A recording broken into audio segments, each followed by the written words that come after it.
It always ended at Mount Vesuvius. Then they discovered Sicily.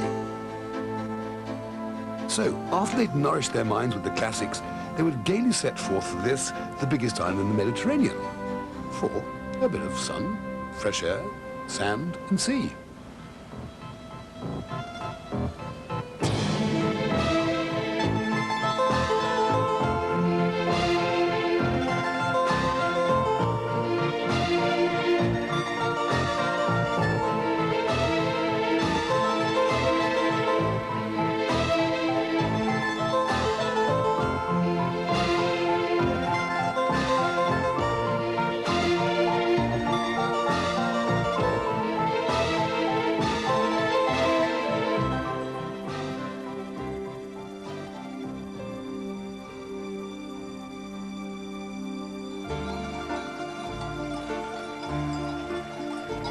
So, Hector, crossing Sicily, despite the obstacles, is fun. You either go by the coast road or take the longer but more picturesque route over the mountains.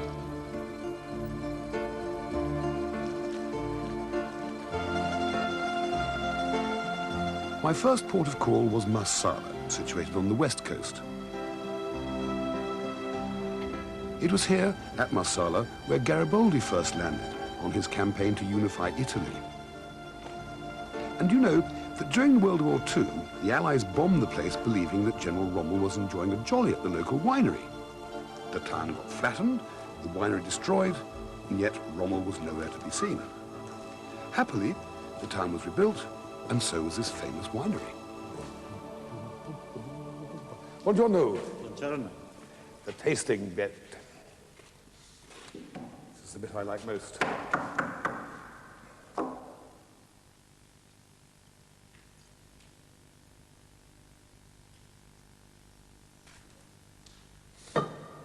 I asked the man through my translator, James, jolly good translator, anybody who wants a good translator, he's very good at it, what is the best time to drink this stuff? And he said 10 to 11, so it is 10 to 11. What I actually meant was, you know, what time in the length of years and things like that. Anyway, it's 10 to 11, and it's the Marsala tasting sketch. It's excellent. Actually, we don't drink so much Marsala in Britain these days, but it is another British invention along with Madeira, along with sherry. We have contributed to the alcoholic culture of the world. It's basically made from 3 different types of white grape, fortified with grape juice and brandy, and it's lovely. Thank you. Cheers. Marsala makes the most fabulous little pudding, or even indeed a pick-me-up called zabaione. In the 60s, when Italy ruled gastronomic Britain, because all the good restaurants were Italian in the 60s in those days, zabaione was a definite part of every meal. It's very, very simple. Into a bowl, you chuck some sugar, and the bowl is sitting on some warm water. It's about 4 ounces of sugar, I guess. Then you throw in, well, I'm going to throw in 6 egg yolks, like that. Then with my trusty whisk, I'm going to whisk those together, together, together. And at the same time, this is a chewing and walking gum at the same time thing. Chuck in some masala. Splash the cameraman. And we whisk and we whisk and we whisk and we whisk. And when we get a bit bored with that, we take it out here.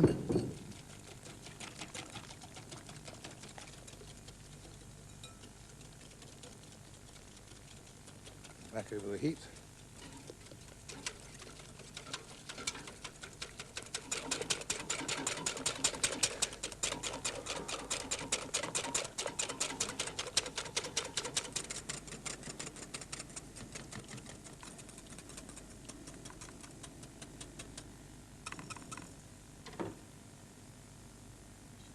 Right. The perfect pick-me-up, and by Jove do I need this. We had a late one last night, a serious late one. The director took us, or the producer took us all out for a really slap-up meal. We've had a few problems on this shoot. Basically, we've been under budget all the way. And as you know with filmmaking, if you don't spend it all, you can't get any more for the next one. So he took us out for an enormous, wonderful dinner. We had lobster, caviar, champagne, and the finest Italian brandy afterwards. And that's why I actually need this. Little zawari. You can always dip a nice little biscuit into it if you want to as well.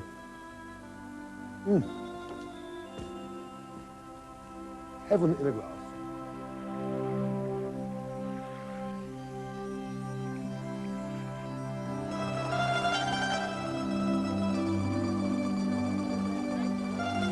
Well, I've been in Italy quite some time now, and there's one thing we haven't yet done, but it is inevitable, we have to do it. And if we're going to do it, we're going to do it properly.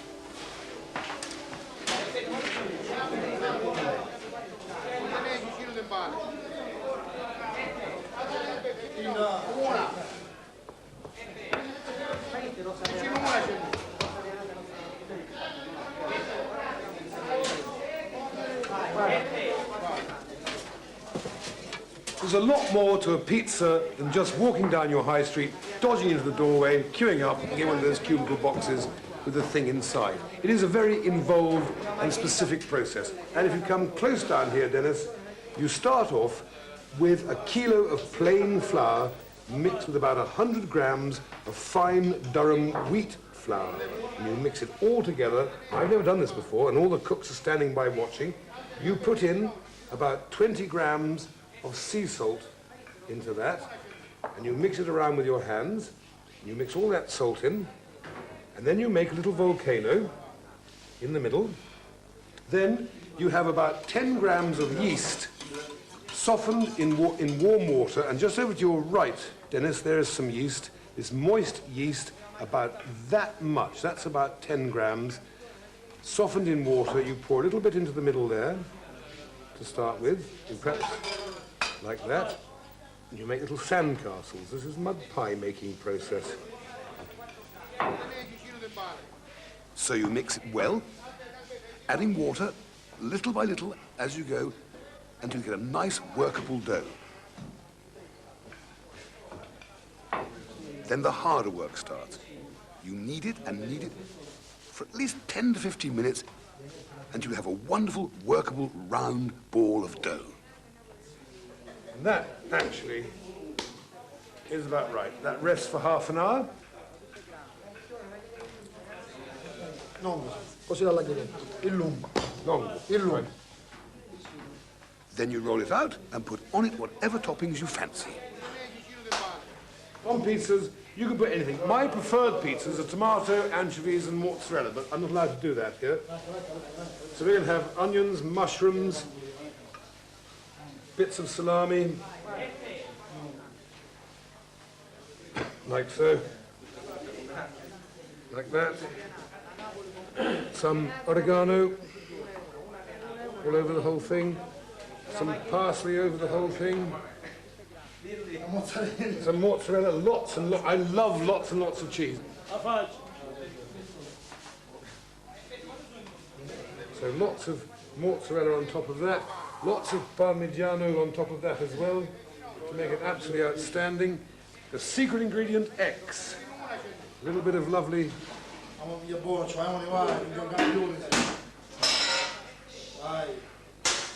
The supreme olive oil. All right.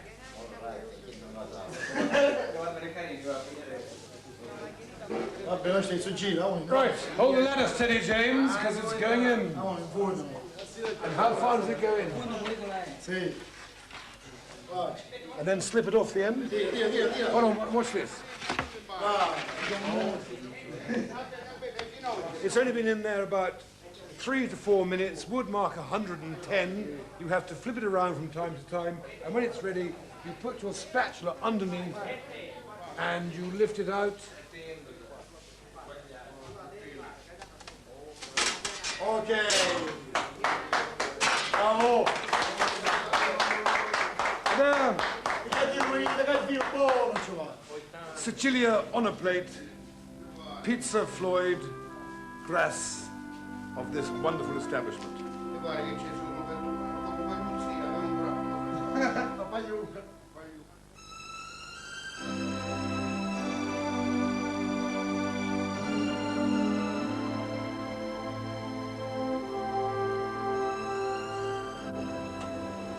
Walk down any street in Italy and you will pass the most fabulous ice cream bar, which is a very silly thing to do.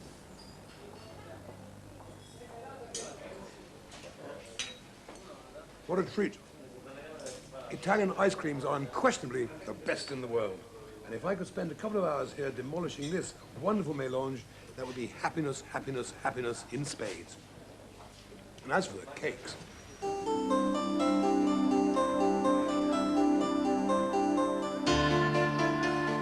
for me, the enjoyment on these gastronomic journeys is to be able to get off the beaten track when I want to.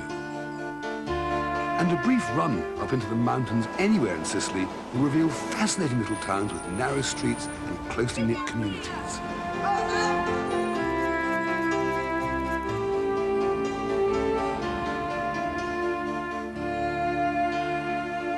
South of Trapani, you will find the most amazing salt fields.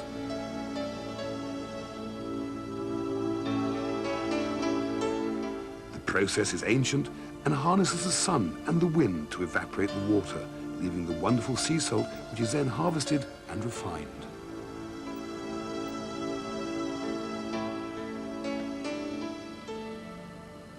salt.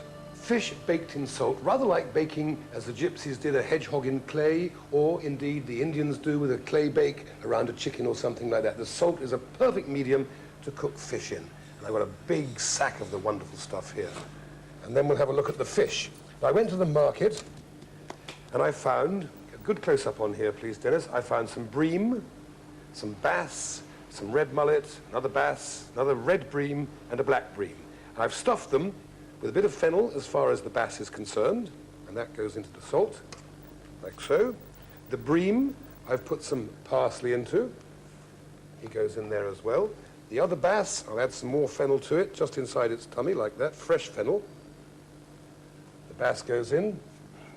Then, these little mullet, they're a bit small compared with the other fish, but if I lump them tightly together, we'll have the same sort of density of fish, and hopefully they will cook at the same rate. So we'll push those quite closely together on top of each other.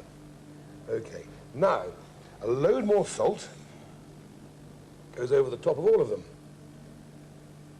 And incidentally, just before I cover them, I have taken off all their fins all the way around and scaled the fish as well. So the fish are scaled and their fins have been taken off, but it is important to leave the heads on. To keep the fish whole and in one piece.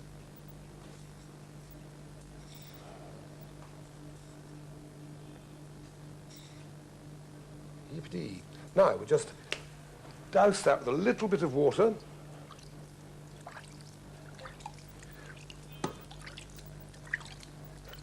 Like so.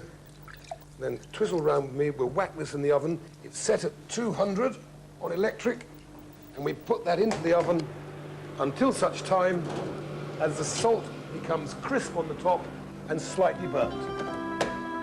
That's it for the moment.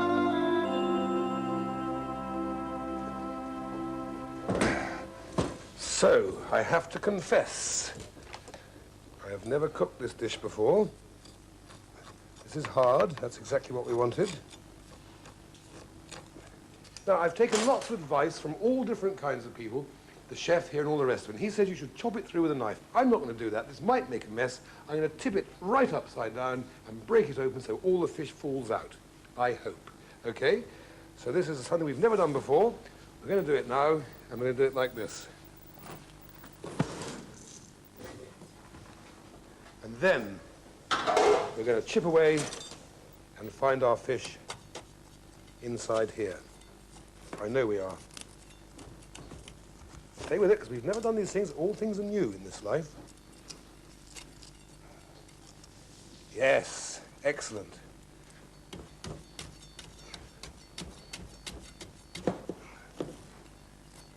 Excellenter, excellenter.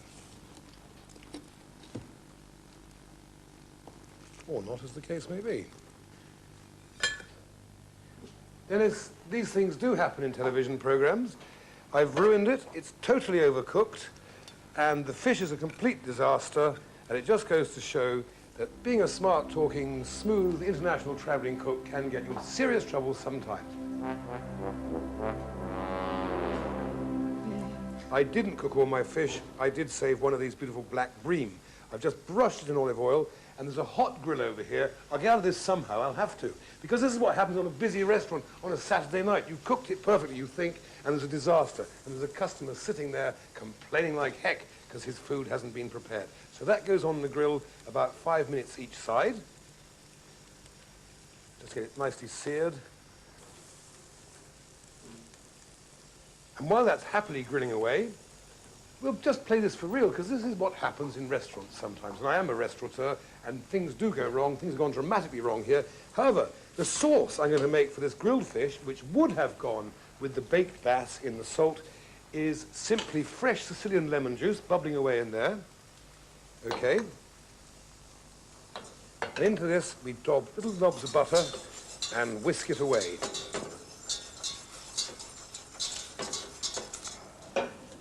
And 10 minutes later, the fish is cooked. And it goes onto the plate, a beautifully grilled fresh bream onto the plate. Now we wander over here. This will give the editor an absolute heart attack trying to cut this lot. But what can we do? We've come all this way. We can't go away and say, well, I didn't cook anything, so I didn't know how to. We're playing this off the cuff. A bit of the thin lemon and butter sauce. And then, to finish it off, some chili butter, some parsley butter,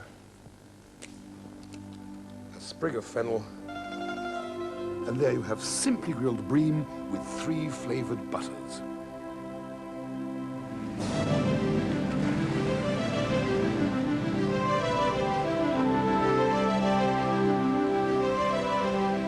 To the west of Trapani lie the Egadi Islands. My destination is Favignana, which is the largest of the 3. Surviving on fishing, the islands are unspoilt by tourism, and the islanders are open and a welcoming bunch.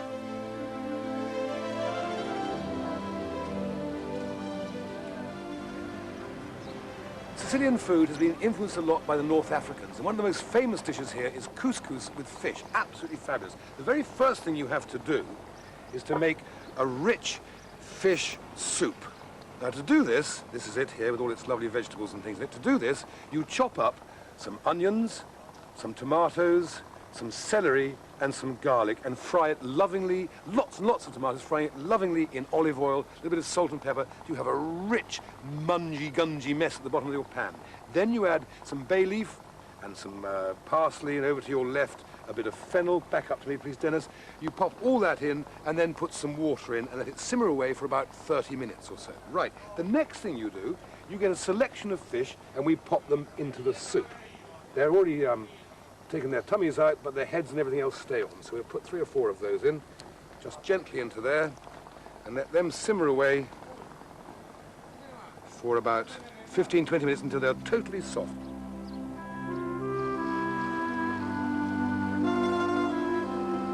Fish should be very well cooked.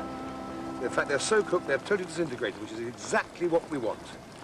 Now, the object here is you crunch as much of these vegetables and fish as you possibly can into the soup underneath. Okay? So there's our splendid fish soup with all the little bits of fish and vegetable that could get through the mesh. Okay, that's all done. Now, the next most important part is the couscous.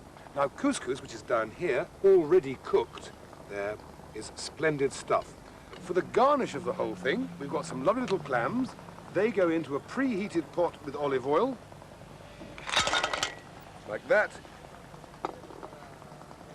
The lid goes on, and they will open up in their own time in a few moments. Now, we have something else to make this exotic over here, please, Dennis, because this is a 2-kitchen sequence. Over here, I've got some splendid prawns and green peppers marinated in olive oil and paprika. I now need to squeeze some lemon juice on it. As I've said before, the Sicilian lemons are absolutely wonderful. I know they're meant to be sour things, but these are actually slightly sweet. And they're quite the best lemons I've ever tasted in my life. Now then, this goes on down here onto my charcoal grill.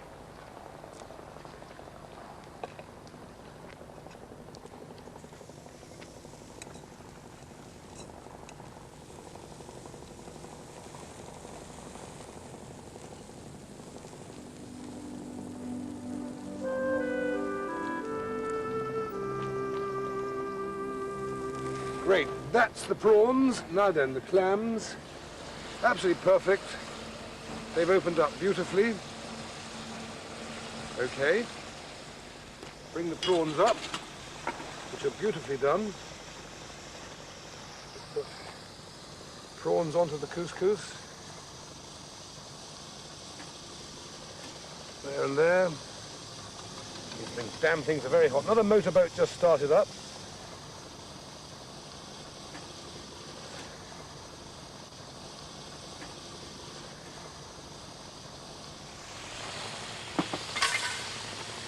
So now, bravery here in the face of the enemy.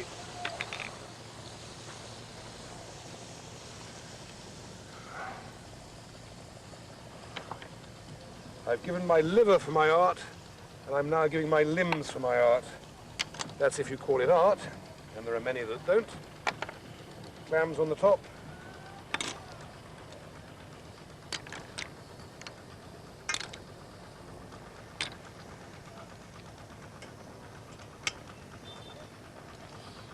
Ay, ay, ay.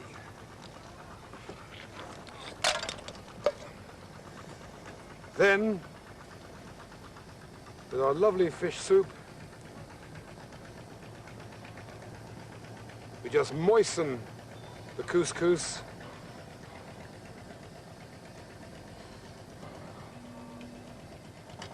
And there, loving fat close up, unless you're watching boats, that is, Dennis, maybe you are, is my Couscous Siciliana, Floyd style.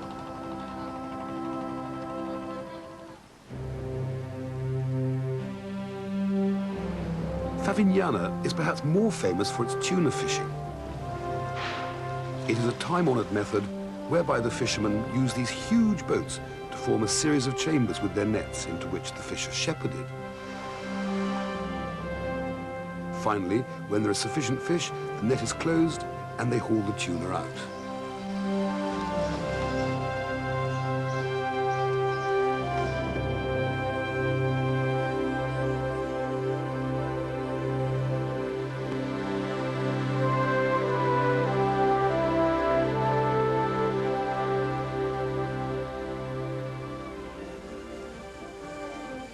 Island hopping is great fun, so I'm off to another one, Marinated. Today is a very special one for this island. It's the festival of St. Joseph. Though now a Christian saint's day, the festival dates back to pagan times. It's a popular celebration throughout Italy. The festivities receive various interpretations, but basically it revolves around Joseph, Mary, children, and the giving of food. And it's great fun, a great ritual.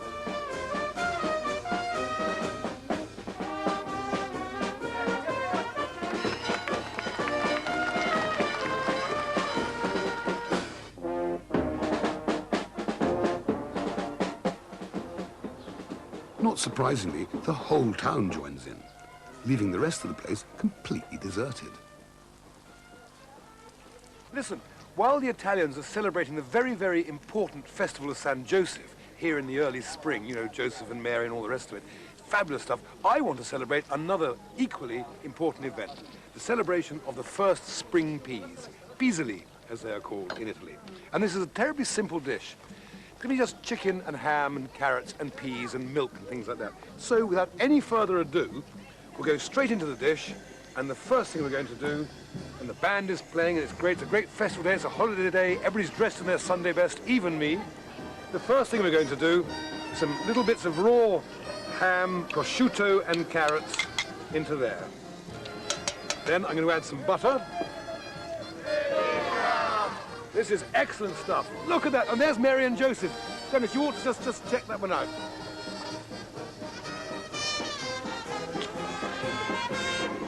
That's magnificent, isn't it? Anyway, back on the pot, old bean, back on the pot.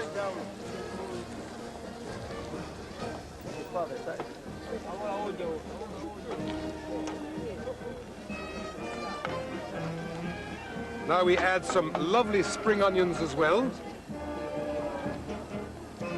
This is what, Dennis, back up to me just for a second. This is what makes Italy so enjoyable. Everybody joins into everything. Food, festivals, eating, drinking, fishing. Italy is fun. Anyway, back on the pot.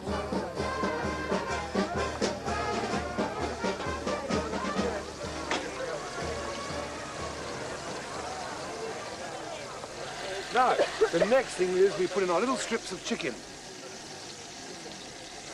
You could, of course, if you want to, you could use veal.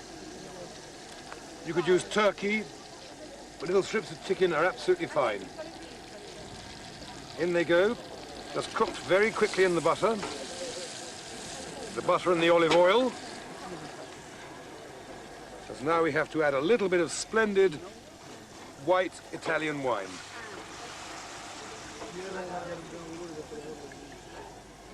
Now we let that simmer away until the wine has evaporated. Okay, Dennis, this wine has nearly evaporated by now. So we take the pieces of chicken out and we keep them warm. Now, obviously, you know I'm fibbing. Back up to me, Dennis. You know this chicken isn't being kept warm because it's in a cold, fresh air situation. But if you were making this at home, you just put it above your oven or above the grill so it does stay warm. The point is, because there's another cooking sequence to go, I don't want this chicken to boil to death. It's just lightly cooked, as long as you've got that, okay? Now, the star of this particular show are the peas, the piselli.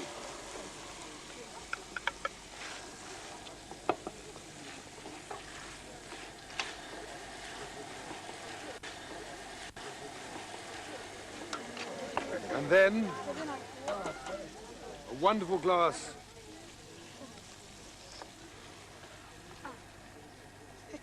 of milk. And finally, oregano goes in. So now the lid goes on, the beet goes on, and that cooks away for about 50 minutes.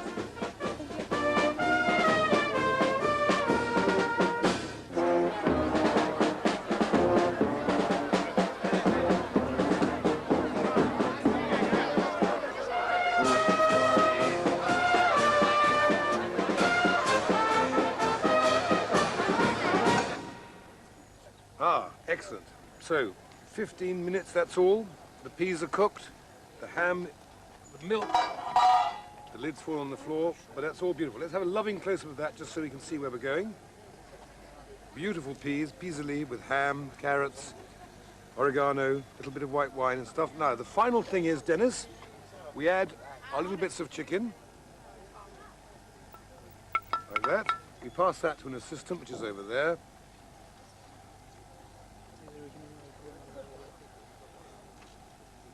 And then we tip it onto the plate and ask the good citizens, what's the name of this town? Marettimo. Okay. Piselli Marettimo. There, there. Loving close-up. And there you have my contribution to the festival.